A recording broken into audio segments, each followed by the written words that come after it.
ሰላም እንዴት ናችሁ? በዛሬ ቪዲዮ ኢንትሮዳክሽን ቱ ስታቲስቲክስ ወይም ቤዚክ ስታቲስቲክስን ቻፕተር 1ን በሚገርም ማብራሪያ ይዤላችሁ መጥቻለሁ። ቻፕተር 1ን በሰባት ነገሮች ነው ለማጠቃለል የሞከርኩት። በመጀመሪያ ደረጃ ስታቲስቲክስን ዲፋይን እናደርጋለን። ሀሳቡ ስታቲስቲክስ ምን ማለት እንደሆነ ማለት ነው። በሁለተኛ ደረጃ ክላሲፊኬሽን ኦፍ ስታቲስቲክስ መረጃ እንዴት ጥቅም ላይ እንደሚውል በዛ ላይ ተመርኩዘን ዲስክሪፕቲቭ እና ኢንፈረንሻል ስታቲስቲክስ ብለን በሁለት ከፍለን እናያለን ማለት ነው። በሶስተኛ ደረጃ ደግሞ ስቴጅ ኢን ስታቲስቲካል ኢንቨስቲጌሽን በየትኛውም ስታቲስቲካል ኢንቨስቲጌሽን በምናከናውንበት ወቅት 5 ደረጃዎች አሉ። እነሱን አንድ ባንድ እናያለን ማለት ነው። በአራተኛ ደረጃ የስታቲስቲክስ ቃላቶችን እናያለን። አንዳንድ ለስታቲስቲክስ ፋሚሊየር የሆኑ ወርዶች ሞር ቻፕተሩ በገፋን ቁጥር ፋሚሊየር የሆኑ ወርዶች አሉ፣ እነሱን እናያለን ማለት ነው። በአምስተኛ ደረጃ ታይፕስ ኦፍ ቫራብል ኦር ዳታን እናያለን ማለት ነው። በስድስተኛ ደረጃ የምናየው አፕሊኬሽን ዩዝ እና ሊሚቴሽን ኦፍ ስታቲስቲክስ እናያለን። የስታቲስቲክስ ተመራቂ ምን አይነት ኤሪያ ላይ ሊሰራ እንደሚችል የስታቲስቲክስ ጥቅሞች እና ስታቲስቲክስ የራሱ የቻለ ገደቦች አሉት፣ እነሱንም በዚህ ቪዲዮ እናያለን ማለት ነው። በመጨረሻ ደረጃ ስኬል ሜዠርመንትን አይተን ቻፕተር 1ን እናጠቃልላለን ማለት ነው። እስከ ቪዲዮ መጨረሻ ድረስ አብራችሁን ቆዩ። በመጀመሪያ ስታቲስቲክስን ዲፋይን እናደርጋለን። ስታቲስቲክስ ኢዝ ዲፋይን አስ ሳይንስ ዛት ስተዲ ሃው ቱ ኮሌክት ኦርጋናይዝ ፕሬዘንት አናላይዝ ኤንድ ኢንተርፕሬቲንግ ኒውሜሪካል ዳታ ፎር ዘ ፐርፐዝ ኦፍ አሰሲንግ ኢን ሜኪንግ ሞር ኢፌክቲቭ ዲሲሽን ይለኛል ማለት ነው። ስታቲስቲክስ ማለት ሳይንስ ነው። የሚያጠናው መረጃ እንዴት እንደምንሰበስብ፣ የሰበሰብነው መረጃ ደግሞ እንዴት እንደምናደራጅ፣ የተደራጀው መረጃ ደግሞ እንዴት እንደምንተነትልና ይበልጥ ውጤታማ የሆነ ውሳኔ ለመወሰን የምንጠቀምበት ሳይንስ ስታቲስቲክስ ተብሎ ይጠራል ማለት ነው። በሁለተኛ ደረጃ የምናየው ክላሲፊኬሽን ኦፍ ስታቲስቲክስ ነው። ዲፔንዲንግ ኦን ሃው ዳታ ካን ቢ ዩዝድ ስታቲስቲክስ ኢዝ ሰምታይምስ ዲቫይድ ኢንቱ ቱ ሜን ኤሪያ ኦር ብራንች። መረጃ እንዴት ጥቅም ላይ እንደሚውል በዛ ላይ ተመርኩዘን ስታቲስቲክስን በሁለት ዋና ዋና ክፍልፋዮች እንከፍላለን ማለት ነው። በመጀመሪያ ዲስክሪፕቲቭ ስታቲስቲክስን ነው። በሁለተኛ ደረጃ ደግሞ ኢንፈረንሻል ስታቲስቲክስ ነው ማለት ነው። ዲስክሪፕቲቭ ስታቲስቲክስ ኢዝ አ ሲስተማቲክ ኦርጋናይዜሽን ኤንድ ፕሬዘንት ዳታ ኢን ዘ ፎርም ኦፍ ቴብል ቻርት ኤንድ ግራፍ ማለት ነው። ዲስክሪፕቲቭ ስታቲስቲክስ ማለት ገላጭ ወይም የሚያብራራ ስታቲስቲክስ ማለት ነው። የሚያብራራው በቴብል በቻርት በግራፍ ተጠቅመን ነው ማለት ነው ሰመራይዝ የምናደርገው። ኢንፈረንሻል ስታቲስቲክስ ኢዝ a method used to generalize from sample to population ማለት ነው። ኢንፈረንሻል ስታቲስቲክስ ለማወቅ ሳምፕል እና ፖፑሌሽን ማወቅ ይጠበቅብናል ማለት ነው። ሳምፕል ማለት ናሙና ማለት ነው።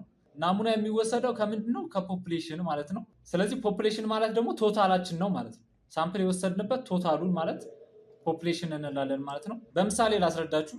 የኢትዮጵያ ንግድ ባንክ ሰራተኞች ስለ ስራው ያላቸው እውቀት ለማወቅ ፈልጌ ሙሉ የንግድ ባንክ ሰራተኛ ከማጠና ሳምፕል ወስጄ ወደ 30 ብራንች ባጠና 30 ብራንቾቹ ምን ይባላሉ? ናሙና ወይም ሳምፕል እንላለን ማለት ነው። ሙሉ ንግድ ባንካችን ደግሞ ፖፑሌሽን ይሆናል ማለት ነው። ስለዚህ ፖፑሌሽንን ኢንፈር አድርጎ ሳምፕል ወስዶ የሚያጠናው የስታቲስቲክስ ክፍል ኢንፈረንሻል ስታቲስቲክስ ይባላል ማለት ነው። ስቴጅ ኢን ስታቲስቲካል ኢንቨስቲጌሽን በማንኛውም ስታቲስቲካል ምርምር በምናደርግበት ወቅት 5 ደረጃዎች አሉ። እነሱንም አንድ ባንድ እናያለን ማለት ነው። በመጀመሪያው ኮሌክሽን ኦፍ ዳታ ነው። The process of measuring, gathering, assembling the raw data upon which the statistical investigation is based. መረጃ መሰብሰብ ማለት የትኛውም ስታቲስቲካል ምርምር በምናደርግበት ወቅት ዋና መሰረቱ መረጃ ስለሆነ በመጀመሪያ መረጃ እንሰበስባለን ማለት ነው። መረጃ ሰብስበ ነው ወደ ሌሎች ኢንቨስቲጌሽን የምንሄደው።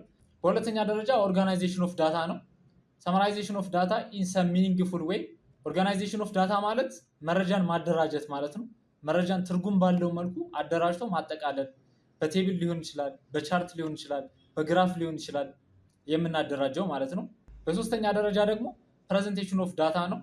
ዘ ፕሮሰስ ኦፍ ሪኦርጋናይዜሽን፣ ክላሲፊኬሽን፣ ኮምፓይሌሽን ኤንድ ሰመራይዜሽን ኦፍ ዳታ ቱ ፕሬዘንት ኢን ኤ ሚኒንግፉል ዌይ ማለት ነው። ፕሬዘንቴሽን ኦፍ ዳታ ማለት መረጃን በድጋሚ አናላይዝ አድርጎ ትርጉም ባለው መልኩ መረጃን የሚያቀርብ ፕሬዘንቴሽን ኦፍ ዳታ ይባላል ማለት ነው። በአራተኛ ደረጃ ደግሞ የምናገኘው አናላይሲስ ኦፍ ዳታ ነው ማለት ነው። ዘ ፕሮሰስ ኦፍ ኤክስትራክቲንግ ሪሊቫንት ኢንፎርሜሽን ፍሮም ሰመራይዝድ ዳታ ሜንሊ ስሩ ዘ ዩዝ ኦፍ ኤሌመንታሪ ማቴማቲካል ኦፕሬሽን ማለት ነው። አናላይሲስ ኦፍ ዳታ ማለት መረጃን መተንተን ማለት ነው በአጭሩ ማለት ነው። የምንተነትነው ማቴማቲካል ተርሞችን በመጠቀም ነው ማለት ነው። ለምሳሌ ሚን ሊሆን ይችላል፣ ስታንዳርድ ዲቪዬሽን ሊሆን ይችላል። ወይም ትልልቅ ስታቲስቲካል ኢንቨስቲጌሽን የምናደርግ ከሆነ ደግሞ ኮሪሌሽን እንጠቀማለን፣ ሪግሬሽን እንጠቀማለን፣ ካይ ስኩዌር እንጠቀማለን፣ ሌሎችም የስታቲስቲካል ኢንቨስቲጌሽን እንጠቀማለን ማለት ነው። በመጨረሻም የምናገኘው ኢንተርፕሪቴሽን ኦፍ ዳታ ነው ማለት ነው። various statistical measurement through the analysis of data by implementing those methods by which conclusion are formed ይለናል ማለት ነው። መጀመሪያ መረጃን ሰብስበን የሰበሰብነው መረጃ ደግሞ ፕሬዘንት ያደረግነው ዳታ ደግሞ አናላይዝ ያደረግነው ደግሞ መጨረሻ ላይ ድምዳሜ ላይ ስንደርስ የምንሰጠው ውሳኔ interpretation of data ይባላል ማለት ነው። Define some terms. Statistical population is a collection of all possible observation of specified characteristics of interest possessing a certain common property and being under study ማለት ነው። ፖፑሌሽን ማለት ልናጠና የፈለግነው አጠቃላይ ኤሪያ ማለት ነው። ቀደም በምሳሌ ነግሬያችሁ ነበር ማለት ነው። የኢትዮጵያ ንግድ ባንክ ሰራተኞች ስለ ስራው ያላቸው ዕውቀት ለማወቅ ብፈልግ ሙሉ የንግድ ባንክ ሰራተኛ ፖፑሌሽን ነው ብያችሁ ነበር። ከዛ ውስጥ ደግሞ ሙሉ ንግድ ባንክን ከማጠና 30 ብራንች ሳምፕል ወስጄ ባጠና 30ዎቹ ሳምፕል ናቸው ብያችሁ ነበር። ስለዚህ ሙሉ ንግድ ባንክ ፖፑሌሽን ነው ማለት ነው። ሳምፕል is a subset of population selected using some sampling technique in such way that represent the population ማለት ነው። ሳምፕል ማለት ናሙና ማለት ነው። ናሙና የምንወስደው ከምንድን ነው? ከፖፑሌሽናችን ልናጠና ከፈለግነው ኤሪያ ማለት ነው። ያን የምንወስደው ናሙና ፖፑሌሽናችን ሪፕሬዘንት ማድረግ አለበት፣ መግለጽ አለበት ማለት ነው። ለምሳሌ የንግድ ባንክ ሰራተኛ 30 ብራንች ሳምፕል ወስጄ ባጠና 30 ብራንች የወሰድኩትን ሙሉ ንግድ ባንክን መግለጽ አለባቸው ማለት ነው። ሪፕሬዘንት ማድረግ አለባቸው። ሳምፕሊንግ is the process of method of sample selected from the population. ሳምፕሊንግ ማለት ናሙና አወሳሰድ ማለት ነው። ናሙና ስንወስድ ዝም ብለን እንድንወስድ አንችልም ማለት ነው። የሆነ ስታቲስቲካል ሜትድ ተጠቅመን ነው ማለት ነው። ብዙ አይነት ናሙና አወሳሰድ አለ ሳምፕሊንግ ሜትድ ማለት ነው። ሲምፕል ራንደም ሳምፕል አለ፣ ስኖቦርድ ሳምፕሊንግ ሜትድ አለ፣ ክለስተር ሳምፕሊንግ ሜትድ አለ፣ ስትራቲፋይድ ሳምፕሊንግ ሜትድ አለ። በጣም ብዙ ናቸው። ከነዛ ውስጥ ከኛ ጋር የሚሄደውን ሳምፕሊንግ ሜትድ መርጠን እንጠቀማለን ማለት ነው። ሳምፕል ሳይዝ the number of element or observation to be include in the sample ማለት ነው። ሳምፕል ሳይዝ ማለት የናሙና መጠን የምንወስደው ሳምፕል መጠን ምን ያህል እንደሆነ የምንወስንበት ማለት ነው። እዚህ ጋር ያሉ ተርሞች አብዛኞቹ ተቀራራቢ ናቸው። ሴንሰስ is a collection of data from every element in the population ማለት ነው። ሴንሰስ ማለት ከእያንዳንዱ ፖፑሌሽን ላይ መረጃ መሰብሰብ ማለት ነው። ፓራሜትር ማለት ደግሞ characteristics or measured obtained from the population ማለት ነው። ፓራሜትር ማለት ፖፑሌሽናችን ሜዥር የሚያደርግ ባህሪ ማለት ነው። Statistics is characteristic or measure obtained from sample ማለት ነው። ስታቲስቲክስ ደግሞ ከናሙና የሚገኝ ባህሪ ወይም ልኬት ማለት ነው። ፓራሜትር ፖፑሌሽን ሲሆን ስታቲስቲክስ ደግሞ ሳምፕል ነው ማለት ነው። ቀጣይ ወደ ቫራብል ነው የምንሄደው። ቫራብል is a characteristics or attribute that can take on different values ማለት ነው።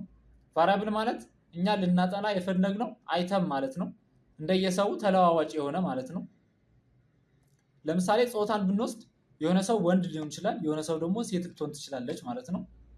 እድሜን ደግሞ ብናይ የሆነ ሰው 20 ሊለን ይችላል፣ የሆነ ሰው 21፣ የሆነ ሰው 30፣ የሆነ ሰው 40 ሊለን ይችላል ማለት ነው።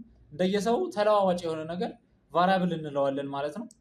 ቀጣይ ደግሞ ታይፕስ ኦፍ ቫራብል እናያለን ማለት ነው። ኳሊቴቲቭ ቫራብል እና ኳንቲቴቲቭ ቫራብል አሉ። ኳሊቴቲቭ ቫራብል አር ነን ኑሜሪካል ቫራብል ኤንድ ካን ኖት ቢ ሜዥርድ ኢን ነምበር ማለት ነው። ኳሊቴቲቭ ቫራብል ማለት በቁጥር የማይገለጹ በፊደል ልንገልጻቸው የምንችላቸው ነገሮች ኳሊቴቲቭ ቫራብል እንላለን ማለት ነው። ምሳሌም መጥቀስ እንችላለን። ጀንደር ሊሆን ይችላል፣ ሪሊጅን ሊሆን ይችላል፣ ስቴት ኦፍ በርዝ ሊሆን ይችላል፣ የተወለድንበት አካባቢ። ኳንቲቴቲቭ ቫራብል አር ኑሜሪካል ቫራብል ኤንድ ካን ቢ ሜዥርድ ኢን ነምበር ማለት ነው። ኳንቲቴቲቭ ቫራብል ደግሞ በቁጥር የሚገለጽ ቫራብል ሲሆን ኳንቲቴቲቭ ቫራብል እንላለን ማለት ነው። ለምሳሌ ባላንስ ኢን ቼክ አካውንት፣ ነምበር ኦፍ ችልድረን ኢን ፋሚሊ፣ በቼክ አካውንታችን የተቀመጠ ሂሳብ፣ በቤተሰብ ውስጥ ያለ የልጆች ብዛት፣ እነዚህን እንደ ምሳሌነት ማየት እንችላለን ማለት ነው። ኳንቲቴቲቭ ቫራብል አር አይዘር ዲስክሬት ኦር ኮንቲኒየስ ማለት ነው። ኳንቲቴቲቭ ቫራብል በራሱ በሁለት እንከፍላለን ማለት ነው። ዲስክሬት እና ኮንቲኒየስ ብለን ማለት ነው። ዲስክሬት which can be assumed only certain value and there are usually gap between the value ማለት ነው። ዲስክሬት ማለት የሆነ ሙሉ ቁጥር የሚሰጠን ቫራብል ዲስክሬት እንላለን ማለት ነው። ለምሳሌ ነምበር ኦፍ ፋርመር ኢን ዩር ወረዳ፣ በእናንተ ወረዳ ውስጥ የሚገኙ የገበሬዎች ቁጥር 3.33 ወይም 3.4 ምናምን አንልም። ቀጥታ 3 ከሆነ 3 እንላለን፣ 4 ከሆነ 4፣ 10 ከሆነ 10 እንላለን ማለት ነው። ቀጥታ ስፔሲፊክ የሆነ ቁጥር ነው የሚሰጠን ማለት ነው። ኮንቲኒየስ which can assume only value with specific range ማለት ነው። ኮንቲኒየስ ደግሞ የምንለው በሆነ ሬንጅ ውስጥ የትኛውም አይነት ቫልዩ ሊሆን ይችላል። ኮንቲኒየስ እንላለን ማለት ነው። ለምሳሌ ሄት ኦፍ አትሌት የአትሌቶች ቁመት 1.8 1.9 ምናምን እንደዚህ ነው ኤክስፕረስ የምናደርገው ማለት ነው። ስፔሲፊክ የሆነ ቁጥር አይሰጠንም ማለት ነው። በቀጣይነት የምናየው አፕሊኬሽን ኦፍ ስታቲስቲክስ ነው። ስታቲስቲክስን ተጠቅመን ምን ስራ ልንሰራ እንደምንችል የት ኤሪያ ላይ ልንሰራ እንደምንችል ማለት ነው። ኦልሞስት ኦል ሂውማን ቢንግ ኢን ዜር ዴይሊ ላይፍ አር ሰብጀክት ቱ ኦብቴኒንግ ኤ ኑሜሪካል ፋክት ማለት ነው። ኤግዛምፕል አባውት ፕራይስ ማለት ነው። ሁሉም የሰው ልጆች በየዕለት ተዕለት ህይወታቸው ውስጥ የቁጥር መረጃዎች ለማግኘት ይገደዳሉ ማለት ነው። ለምሳሌ ስለ ዋጋ ሊሆን ይችላል ማለት ነው። ሌላኛው አፕሊኬሽን ኦፍ ስታቲስቲክስ ደግሞ ኢንዱስትሪ ስፔሻሊ ኢን ኳሊቲ ኮንትሮል ኤሪያ ማለት ነው። በኢንዱስትሪዎች በተለይም ጥራት ቁጥጥር አካባቢ አፕሊኬሽን ኦፍ ስታቲስቲክስን ልንጠቀመው እንችላለን ማለት ነው። ዩዝ ኦፍ ስታቲስቲክስ ኢት ፕሬዘንት ፋክት ኢን ዲፋይን ኤንድ ፕሪሳይዝ ፎርም ማለት ነው። እውነታዎችን የተወሰነ መረጃ ተጠቅመን ትክክለኛ ውሳኔ ለመወሰን በትክክለኛ መልኩ ያቀርባል ማለት ነው። ስታቲስቲክስ ዳታ ሪዳክሽን የመረጃ ቅነሳ ማለት ነው። ለምሳሌ 300 አባወራ ካሉ 300 አባወራ ከማጠና 300ዎቹም ይገልጽልኛል ብዬ የማስበውን 30 ወይም 50 ሳምፕል ወስጄ ያጠናና ሪፕሬዘንት ያደርግልኛል ማለት ነው። ስለዚህ ከ300 ወደ 50 ስንወርድ ዳታ ሪዳክሽን መረጃ ቀንሰናል ማለት ነው። ኢስቲሜቲንግ አንኖውን ፖፑሌሽን ካራክተሪስቲክስ ማለት ነው።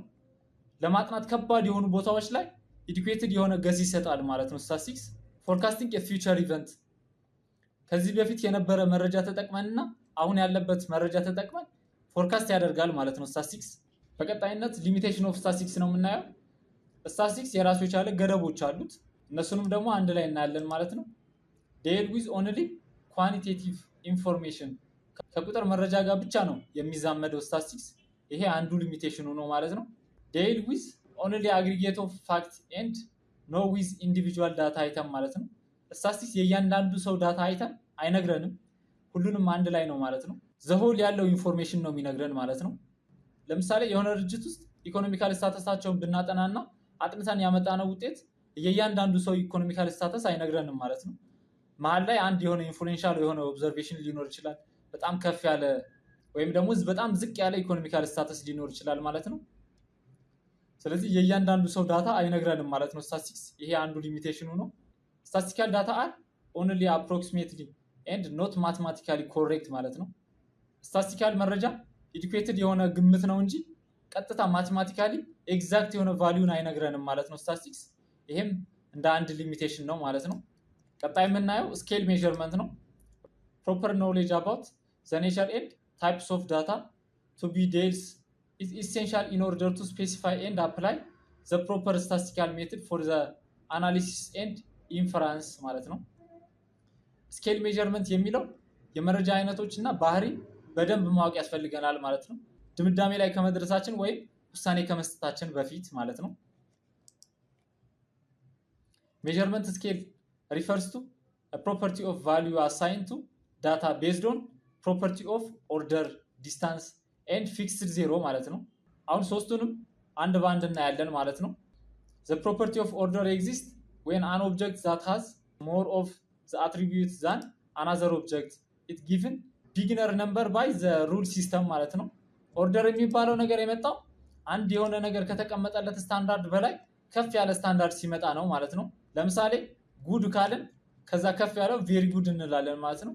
ወይም ደግሞ ስሞል፣ ሚዲየም፣ ላርጅ ከዛ አንድ ከፍ ያለ ማለት ነው። ዲስታንስ ማለት ደግሞ the property of distance is concerned with the relationship of difference between object ማለት ነው። ርቀት የሚለው ደግሞ የሚያሳየን የሆነ ነገሮች መካከል ያለው ልዩነት ለማሳየት ነው ማለት ነው። ፊክስድ ዜሮ ሜዥር ሲስተም ፖሰስ ራሽናል ዜሮ ኦር ፊክስድ ዜሮ ማለት ነው። if an object that has none of the attribute ማለት ነው። የጥያቄያችን ወይም የቫሪያብላችን መለኪያ የሌለው ነገር ከሆነ ምክንያታዊ ዜሮ እንላለን ማለት ነው። four level of measurement scale are commonly distinguish nominal, ordinal, interval and ratio. each possesses different property of measurement system. ስታቲስቲካሊ ሜዥር በምናደርግበት ወቅት አራት አይነት የመለኪያ አይነቶች አሉ ማለት ነው። እነሱንም አሁን አንድ ባንድ እናያለን። በመጀመሪያ ኖሚናል ስኬል ሲሆን ኖሚናል ስኬል አር ነን አርትሜቲክ ኤንድ ራሽናል ኦፕሬሽን ካን ቢ አፕላይድ ማለት ነው። ኖሚናል የምንለው ምን አይነት መሰላችሁ? ሂሳብ ነክ ያልሆኑ የማይደመሩ የማይቀነሱ፣ ለምሳሌ ጾታ ብናይ ወንድ ሴት ማለት ነው።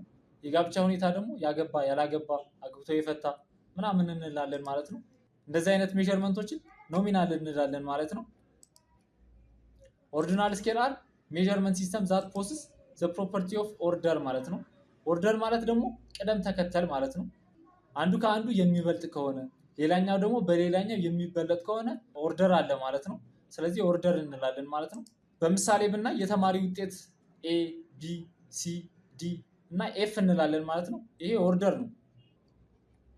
ሌላኛው ሜዠርመንት ደግሞ ኢንተርቫል ስኬል ነው።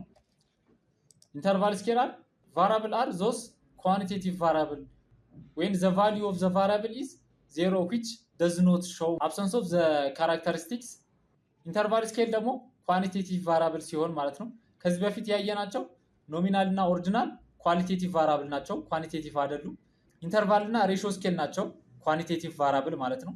ኢንተርቫል ደግሞ ሁሉም ማትማቲካል ኦፕሬሽን አፕላይ ማድረግ ይቻላል ኤክሴፕት ዲቪዥን ማለት ነው። ዲቪዥን አይቻልም ማለት ነው። በመጨረሻም ደግሞ የምናየው ሬሽዮ ስኬል ነው። ቫራብል አር ኳንቲቴቲቭ ቫራብል when the value of the variable are 0 it show absence of the characteristics ማለት ነው። all mathematical operation are allowed to be operated in the value of the variable ማለት ነው። ከዚህ በፊት ያሉት ሌሎቹን ብናይ ኖሚናልን ብናይ በካውንቲንግ ነው። ኦርዲናል ደግሞ ብናይ በካውንቲንግ እና በራንኪንግ ብቻ ነው። ኢንተርቫል ደግሞ ሁሉም ማትማቲካል ኦፕሬሽን አፕላይ ማድረግ ይቻላል ኤክሴፕት ዲቪዥን ማለት ነው። ኤግዛምፕል ብናይ ሄይት፣ ሳላሪ፣ ፕራይስ እነዚህን ማየት እንችላለን ማለት ነው።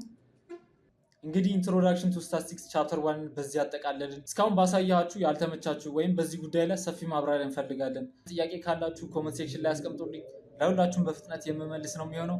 ለዩቲዩብ ቻናል አዲስ ከሆናችሁ ሰብስክራይብ በማድረግ ቤተሰብ ሁኑ። ቪዲዮ ደግሞ ለብዙ ሰው እንዲዳረስ ላይክ፣ ሼር በማድረግ አግዙኝ። እስከ ቪዲዮ መጨረሻ ድረስ ስለተከታተላችሁኝ አመሰግናለሁ። መልካም ጊዜ